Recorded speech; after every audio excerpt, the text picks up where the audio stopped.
جب ایک ماں 10 بچوں کو دودھ پلائے گی وہ بھی مختلف قسم کے، تو بیماریوں کے واقعات زیادہ ہوں گے۔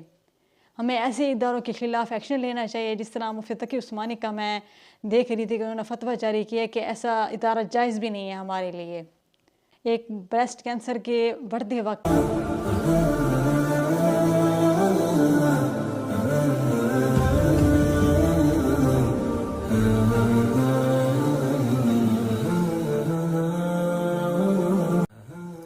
بسم اللہ الرحمن الرحیم، الحمدللہ رب العالمین۔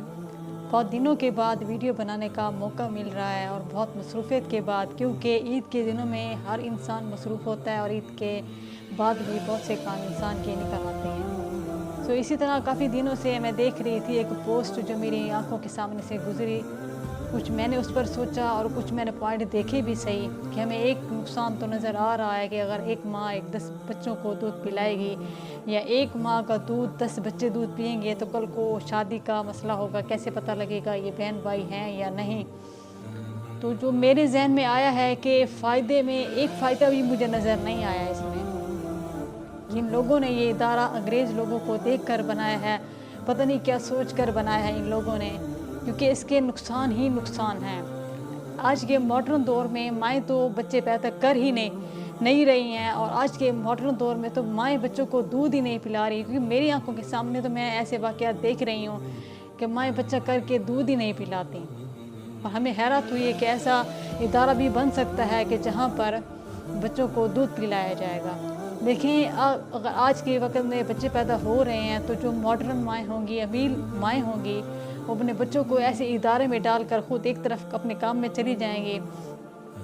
جو آج کے وقت میں بریسٹ کینسر کے واقعات بہت ہو رہے ہیں، بہت زیادہ ایسے پیشنٹ سامنے نظر آ جاتے ہیں ہمیں،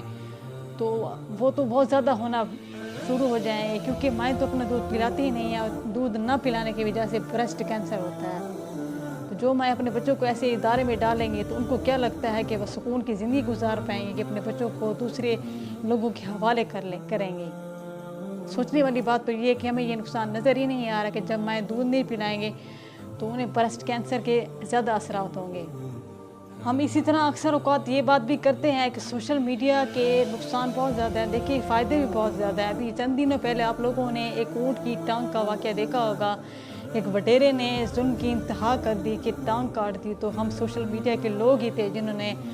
یہ ہر بات شیئر کرنے کی وجہ سے ان لوگوں کو پکڑا گیا تھا جو ملزم تھے۔ سیم اسی طرح سوشل میڈیا کے یہ بھی فائدے ہیں کہ کوئی بھی اسلام کے خلاف اگر کوئی پوسٹ آتی ہے، کوئی ادارہ بنتا ہے، کوئی بھی کام ہوتا ہے، تو سوشل میڈیا کی ٹیم ہی ہوتی ہے جو اس طرح کی باتیں شیئر کر کے ہر انسان تک یہ بات پہنچاتی ہے کہ اسلام کے خلاف کام ہو رہا ہے۔ یہ صرف یہ بات ہی نہیں ہے کہ رضائی بہن بھائی کا مسئلہ ہوگا، دیکھیں بہت سے نقصان ہیں اس کے۔ مائیں گھر نہیں بیٹھیں گی، وہ ایسے اداروں میں جائیں گی، اپنا دودھ بیچیں گی، اور ایک بچہ جب کئی کے دودھ پیے گا، دیکھیں ایک ماں میں کئی بیماریاں ہو سکتی ہیں، اگر نہیں بھی ہوں گی نا تو بچے میں بھی بیماری منتقل ہو سکتی ہے۔ جب ایک ماں 10 بچوں کو دودھ پلائے گی وہ بھی مختلف قسم کے، تو بیماریوں کے واقعات زیادہ ہوں گے۔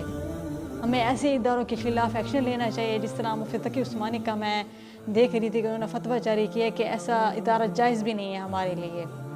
ایک بریسٹ کینسر کے بڑھتے واقعات بھی نظر آئیں گے ہمیں، اور وہ بچے جو مختلف قسم کی ماں کے دودھ پئیں گے ان میں زیادہ بیماریوں کے واقعات بھی نظر آ سکتے ہیں۔ ایک بات اور میں یہ بھی کہنا چاہتی ہوں کہ ہمارے پاکستان میں sugar, heart patient, blood pressure کے